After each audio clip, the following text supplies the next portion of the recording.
If you ever feel like you're simply going through the motions without a clear direction, you aren't alone. Thousands of years ago, an ancient Greek philosophical framework proposed a definitive formula to solve this exact problem and identify life's ultimate purpose. The foundation of this idea is teleology, the study of purpose. It gives us a simple three-step formula to analyze anything in existence. Step 1, identify the object. Step 2, determine its function. And step 3, uncover its telos. Let's apply this to something familiar, like a smartphone. The object is the phone. Its function is the how, its ability to connect to cellular networks, run software applications, and process data. But the telos is the why. The ultimate end goal of running those apps and connecting to those networks is to facilitate human communication and productivity.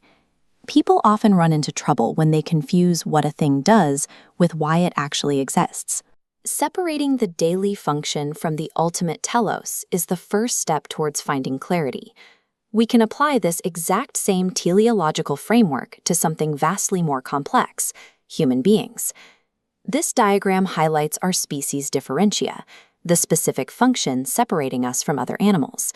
For us, that's our capacity to think deeply and use reason, which philosophers called sophia. Moving to the right side, we find the human telos. The ultimate goal of using our reason is a concept Aristotle called eudaimonia. Looking at this image comparing the apple and donut clears up a common mistranslation. Eudaimonia doesn't mean happiness as a fleeting emotion or a quick dopamine spike from a sugary treat.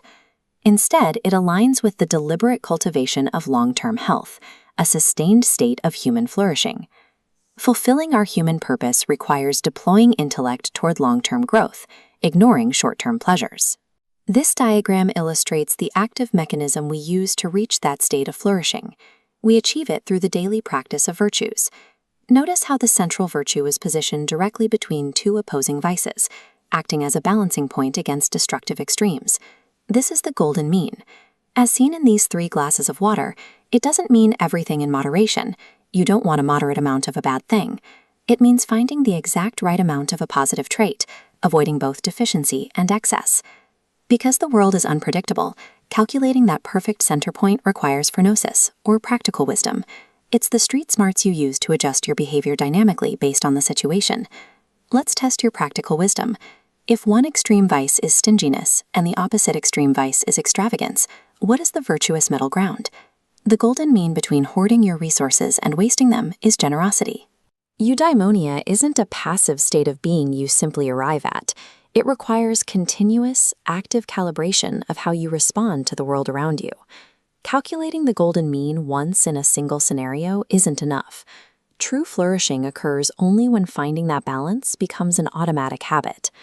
We can look at this through the lens of modern behavioral psychology.